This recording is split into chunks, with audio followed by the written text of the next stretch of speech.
नमस्कार, अस्सलाम वालेकुम, सत श्री अकाल। मैं आपका होस्ट, आपका दोस्त अदीब सिद्दीकी एक बार फिर से आपका स्वागत करता हूं हमारे प्रोग्राम खास मेहमान में। मेरे जुनू का नतीजा ज़रूर निकलेगा, इसी सिया समुंदर से नूर निकलेगा। आज है हमारे साथ हमारे खास मेहमान मिस्टर नारद राय, पूर्व कैबिनेट मिनिस्टर, उत्तर प्रदेश समाजवादी सरकार। सर बहुत बहुत स्वागत है आपका हमारे शो खास मेहमान में। सर मैं शुरुआत करूंगा, आगामी विधानसभा चुनाव जो 2022 के होने हैं उसको आप कैसे देखते हैं? क्या समाजवादी के पास एक सुनहरा अवसर है सरकार बनाने का?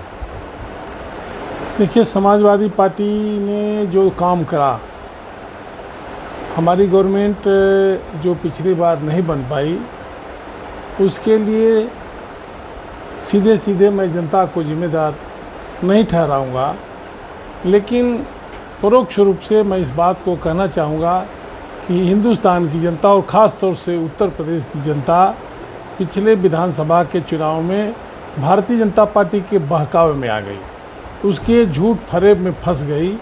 और जो माननीय अखिलेश यादव जी ने 2012 से 17 तक अथक प्रयास करके उत्तर प्रदेश को विकास के रास्ते पर ले जाने का काम किया था, उस पर पर्दा डाल करके, सेंटिमेंट पैदा करके और लोगों को दिग्भ्रमित करके भारतीय जनता पार्टी ने सरकार बनाई है। सरकार के लगभग 3.5 साल पूरे होने जा रहे हैं। उत्तर प्रदेश की सरकार ने उंगली पर गिनने भर का भी कोई काम ऐसा नहीं किया है जिसको अपनी सभाओं में, अपने मंचों पर बताने का काम करें। अभी जब हम लोग माननीय अखिलेश यादव जी के, माननीय नेताजी के कार्यकालों के कामों को बताने लगेंगे तो हो सकता है सुबह हो जाए, लेकिन भारतीय जनता पार्टी के लोग एक काम नहीं बता सकते हैं जिसको उन्होंने शुरू कराया हो। हमारे कामों को रोज़ बताते रहते हैं। अब जनता इस बात को विधिवत समझ गई है और 2022 में उत्तर प्रदेश में एक बड़ा परिवर्तन होगा, जिसकी उम्मीद अभी आप मीडिया के साथियों नहीं कर पा रहे हैं, ना लोगों के तक पहुंचा पा रहे हैं।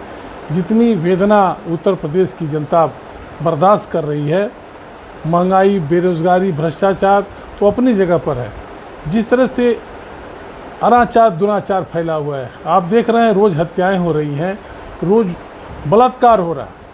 लग ही नहीं रहा कि कोई गवर्नमेंट काम कर रही है, लग रहा है कि एक गिरोह काम कर रहा है जिसके जिम्मे यही काम है कि उत्तर प्रदेश के किसान को, नौजवान को, विद्यार्थी को, गरीब को इतना शोषण करो, इतना दोहन करो, इतना दबा के रखो कि वो अपनी बात उठा ना सके।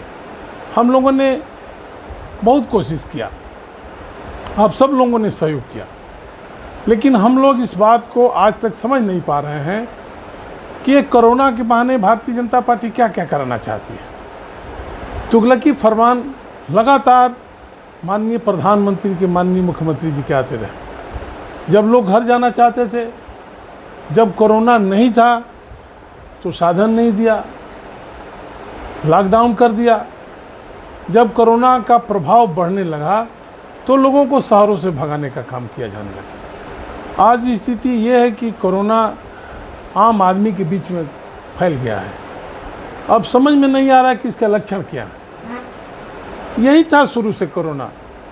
मैंने कई मर्तबा इस बात को लोगों के बीच में रखने का काम किया कि कोरोना जितनी बड़ी महामारी नहीं है, उससे ज़्यादा हिंदुस्तान के हुकूमत करने वाले लोग इसको बताने का काम करते हैं। यह बिल्कुल तय है कि हिंदुस्तान अमेरिका, चाइना नहीं है जी। हमारे लोगों के बीच के रहन सहन, खान पान इस तरह के हैं कि हमारी इम्यूनिटी उनसे 1000 गुना बेहतर है। और ये जो बीमारी है, ये अलग अलग इलाकों की बीमारी हुआ करती है। वायरस भी अलग अलग इलाकों के होते हैं। हमारे यहाँ तराई का इलाका है, गोरखपुर का, बस्ती का, सिद्धार्थनगर का, वहीं मस्तिष्क ज्वर सबसे ज़्यादा होता है। उत्तर प्रदेश के पश्चिमी इलाके में मस्तिष्क ज्वर उस तरह से, काला ज्वर उस तरह से नहीं होता है।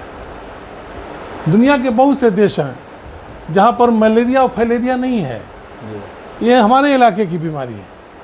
तो यह हम दुनिया के पैमाने पर अपने को प्रवचन करके खड़ा नहीं कर सकते हैं, हम उसके लिए काम करना चाहते हैं।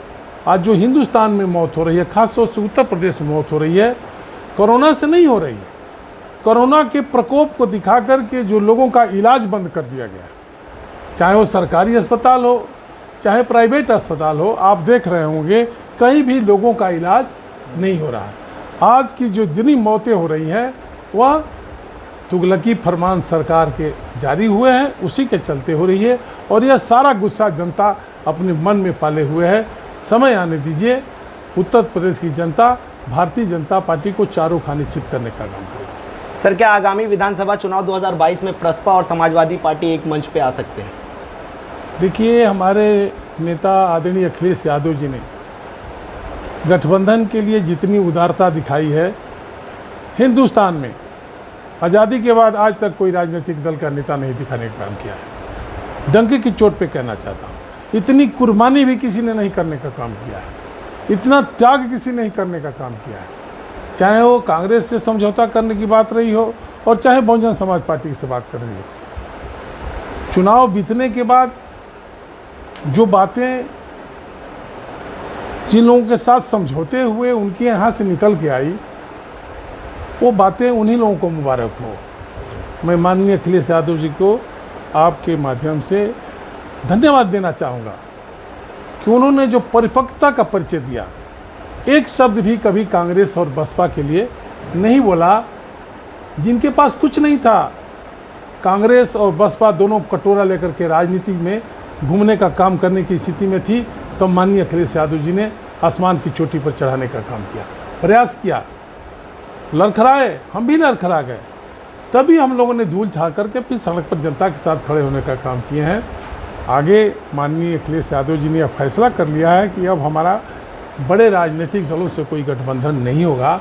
यह बहुत ही उचित निर्णय लेने का काम किया है, क्योंकि आज गठबंधन से हमारा नुकसान हो रहा है, हमारी सीटें जा रही हैं, हमारी सीटों पर बहुजन समाज पार्टी को जीत हासिल हुई है। कोई एक भी सीट बहुजन समाज पार्टी की नहीं थी, सभी हमारी सीटों पर बहुजन समाज पार्टी, हमारे वोटों से। हम नहीं कहते हैं कि बहुजन समाज पार्टी ने हमको वोट नहीं दिया, लेकिन जो बहुजन समाज की मालकिन ने जो हमको दिया, वह दर्द बहुत बड़ा दिया, नहीं होना चाहिए। इसलिए मैं माननीय अखिलेश यादव जी की सराहना करता हूं कि उन्होंने कहा है कि छोटे दलों से समझौता करूंगा, और सीधे सीधे उन्होंने यह तय किया कि हम जनता से समझौता करेंगे, हम जनता के वसूलों पर खरा उतरने का काम करेंगे, हम जनता से वादा खिलाफी नहीं करेंगे। और भारतीय जनता पार्टी ने अपने जनता से अपने घोषणा पत्र से मुंह मोड़ लेने का काम किया है, और समाजवादी पार्टी ने ताल ठोक करके अपने घोषणा पत्र को हमेशा पूरा किया है। और 2022 में भी जो घोषणा पत्र माननीय अखिलेश यादव जी तैयार करेंगे, उसको सरकार बनने के बाद पूरा किया जाएगा। सर, भगवान परशुराम की मंदिर बनाने की होड़ जो मची हुई है राजनीतिक पार्टियों में, उस पर आप क्या कहेंगे? देखिए, हम तो सभी देवी देवताओं को सम्मान की दृष्टि से देखते हैं, अपना अपना धर्म है। हम हिंदू हैं, हम मंदिर जाना पसंद करते हैं। जो मस्जिद जाता है, जो गुरुद्वारा जाता है, उसके खिलाफ हम नहीं है, उससे नफरत नहीं करते हैं। और जो अमन पसंद लोग हैं, कोई भी आदमी किसी की धर्म में कोई दखलंदाजी देना नहीं चाहता है, आस्था का विषय है। हम माननीय अखिलेश यादव जी ने परशुराम जी की मंदिर बनाने का जो प्रस्ताव लोगों ने रखा, शुभचिंतकों ने रखा, उनको चाहने वालों ने रखा, उनके अनुयायियों ने रखा, उसका भी उन्होंने समर्थन किया। हम राजनारायण जी की प्रतिमा लगाना चाहते हैं। माननीय अखिलेश यादव जी ने कहा सरकार बनेगी तो लोक भवन में राजनारायण जी की प्रतिमा लगाएंगे।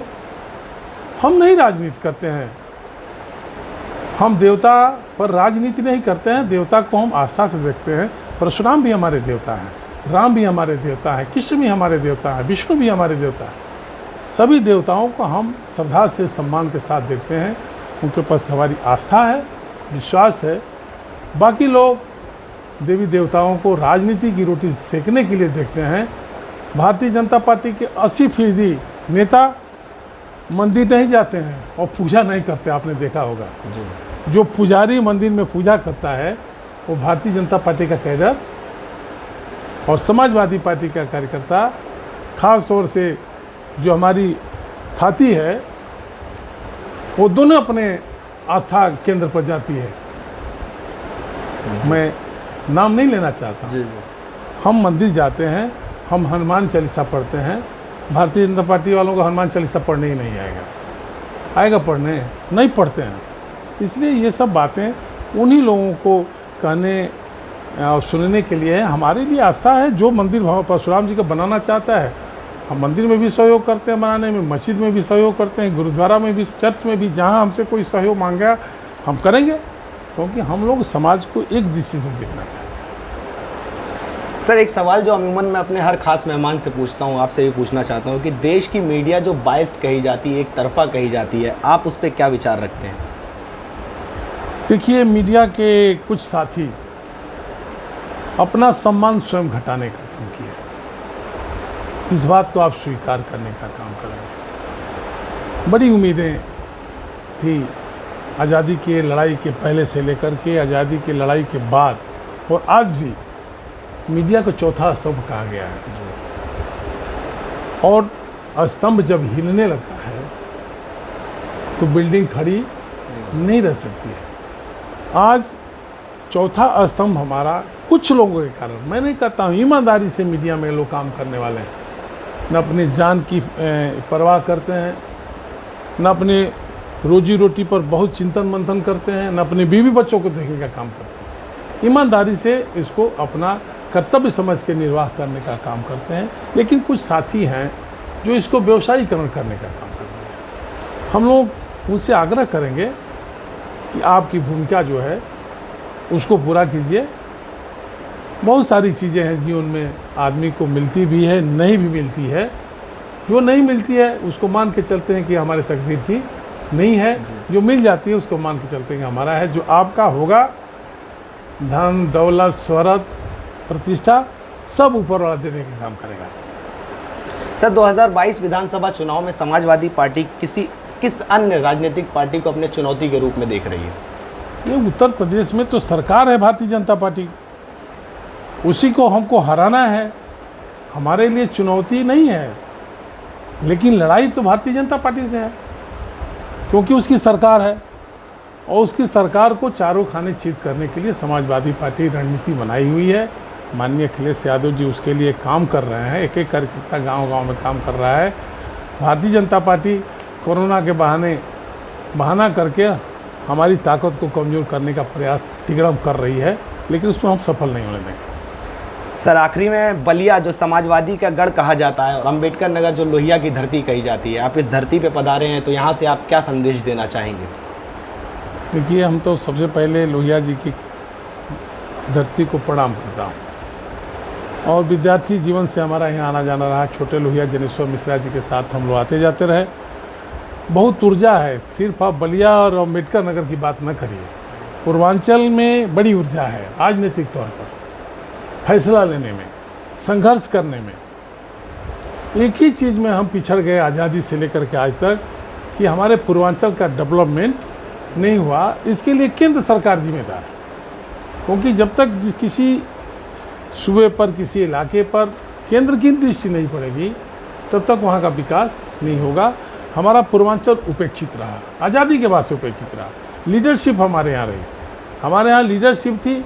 मैं उनको कोसना तो नहीं चाहता हूँ, क्योंकि हमारे पूर्वज हैं, लेकिन मलाल है मन में कि उनको भी अपने आने वाली नस्लों के लिए, अपने औलादों के लिए, बेहतरी के लिए काम करना चाहिए था। जब हुकूमत आई, जब आपके पास ताकत आई, लोगों ने नहीं किया।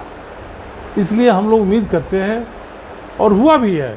देखिए, अभी आपने पूर्वांचल एक्सप्रेसवे देखा, अभी आप देख रहे हैं ये आपका 4 लेन बना हुआ है जी।